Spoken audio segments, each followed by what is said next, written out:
కెరియర్లో ఒక స్థాయికి వచ్చాక ఏ పనైనా ఆచితూచి చేయాలి. మన తప్పు లేకపోయినా తప్పు జరుగుతున్న చోట మన ప్రెజెన్స్ లేకుండా చూసుకోవాలి. ఇక దేశాన్ని రిప్రజెంట్ చేస్తూ స్పోర్ట్స్లో ఉండే క్రీడాకారులు ఇలాంటి విషయాల్లో ఇంకా చాలా జాగ్రత్తగా ఉండాలి. తాజాగా ఇండియన్ క్రికెట్లో ఇలాంటి ఓ సంచలనం చోటు చేసుకుంది. 4 భారత క్రికెట్ ఆటగాళ్లు సిఐడి నోటీసులు అందుకున్నారు. ఈ నోటీసులు ఇచ్చింది ఎవరో తెలుసా? గుజరాత్ రాష్ట్రం సిఐడి క్రైమ్ బ్రాంచ్. ఈ సమన్లు అందుకున్న వారిలో team India star cricketer Shubman Gill, అలాగే సాయి సుదర్శన్, రాహుల్ తెవాటియా, మోహిత్ శర్మ లాంటి ఆటగాళ్ళు ఉన్నారు. 450 కోట్ల రూపాయల స్కామ్లో ఈ క్రికెటర్ల పాత్ర ఏంటి అని సిఐడి నోటీసుల్లో పేర్కొంది. ఆ వివరాల గురించి ఇప్పుడు మనం తెలుసుకుందాం. ఇండియాలో ఫోన్జీ స్కీమ్ నిర్వాహకుడిగా పేరు మోసిన వ్యక్తి భూపేందర్ సింగ్. ఇతనికి బీజెడ్ ఫైనాన్షియల్ సర్వీసెస్ అనే ఒక కంపెనీ ఉంది. గుజరాత్ రాష్ట్రంలో 2020 నుంచి 2024 మధ్య జస్ట్ 4 ఏళ్లలోనే 17 ఆఫీసులు ఓపెన్ చేశాడు. 1 లక్ష పెట్టుబడికి 3 లక్షల లాభం అంటూ ఆకర్షించాడు. ఏకంగా 11,000 మంది నుంచి 450 కోట్లు వసూలు చేశాడు ఈ భూపేంద్ర సింగ్.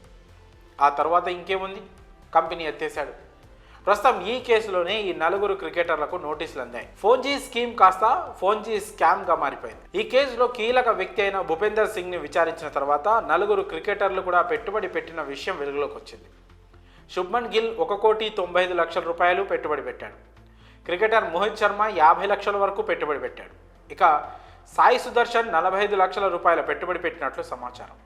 రాహుల్ తెవాటియా 1 కోటి రూపాయల వరకు పెట్టుబడి పెట్టినట్లు తెలుస్తోంది.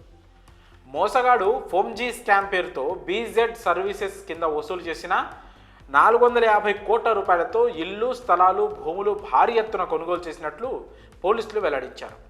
ఈ స్కీమ్లో 4 క్రికెటర్లు పెట్టుబడి పెట్టడం ద్వారా మిగతా సామాన్య ప్రజలను ఈజీగా ఆకర్షించినట్లు చెప్తున్నారు పోలీసులు. క్రికెటర్లు సైతం పెట్టుబడిగా పెట్టారంటే వాళ్ళ పేమెంట్ హిస్టరీ, వాళ్లకు వచ్చిన లాభాలు ఇవి అంటూ భారీ ఎత్తున ప్రచారం చేసినట్లు చెప్తున్నారు పోలీసులు.